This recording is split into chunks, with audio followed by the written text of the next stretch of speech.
আসসালামু আলাইকুম সুপ্রিয় দর্শক শ্রোতা, আপনাদের মাঝে আজ চলে আসলাম মরিচের জমিতে।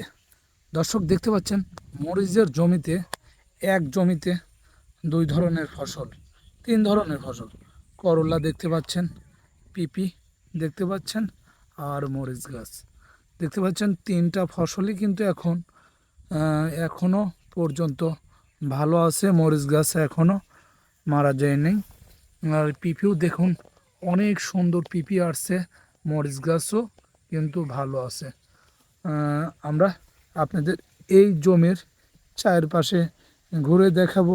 আসলে আপনাদের যে জমিতে মরিচ গাছ নষ্ট হয়ে যাচ্ছে, ওই জমিতে কিন্তু পুল্লা চাষ করলেও পারেন অথবা করলা চাষ করলেও পারেন। দর্শক দেখতে পাচ্ছেন এই একই জমিতে তারা কিন্তু দুইটা আবাদ করছে। এক মরিচ, দ্বিতীয় পিপি আবাদ। এখন কিন্তু বর্তমান পিপির বাজার দর অনেক বেশি। এখন পিপি 1800 থেকে 1900 টাকা মন। পিপি এক গাছেই কিন্তু 1 মন পিপি আসে। দেখতে পাচ্ছেন মাটিতে পড়ে আসে, তারপরে কিন্তু পিপি অনেক ধরছে। দেখতে পাচ্ছেন দর্শক, আসলে এই জমিতে এক ধরনের আবাদ করলে কিন্তু কৃষক ভাই পোষাতো না। কোন কারণে? এখন বর্তমান জমি 25 থেকে 26 হাজার টাকা বিঘা হচ্ছে। তারপরেও কিন্তু এখন আমরা দেখতে পাচ্ছি কৃষক ভাই এক জমিতে 2 অথবা 3 ধরনের ফসল আবাদ করছে।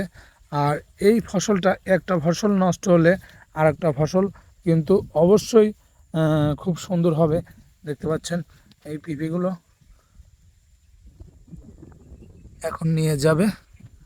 আর ঢাল বের হয়েছে, দেখুন প্রত্যেক ডালে কিন্তু পিপি কিন্তু ধরে ধরে আছে।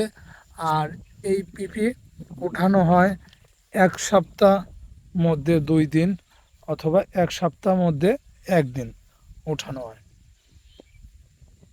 কৃষক ভাই থাকলে হয়তো তার সঙ্গে একটু আলোচনা করতাম।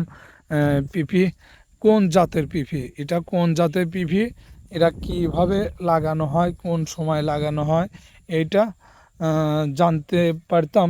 কৃষক ভাই নেই, এই কারণে কোনো জানতে পারলাম না। দর্শক, আপনাদের বাড়ির পাশে যদি কোনো জমি থাকে মরিচের জমিতে, তাহলে কিন্তু মরিচের জমির মধ্যেই কিন্তু আপনারা পিপি লাগাতে পারেন। দেখতে পাচ্ছেন মরিচ গাছের জমিতে পিপি লাগাইলে কিন্তু পিপি গাছের কোনো মরিচের কোনো ক্ষতি হয় না অথবা পিপির কোনো ক্ষতি হয় না। দেখতে পাচ্ছেন মাশাল্লাহ, অনেক সুন্দর পিপি আসছে। এখনও মরিচ গাছ পুরোটাই ভালো হয়ে আছে। মরিচ গাছ কিন্তু এখনও মারা যেয়ে নেই। দেখতে পাচ্ছেন মরিচ গাছ এখনও তাজা আছে।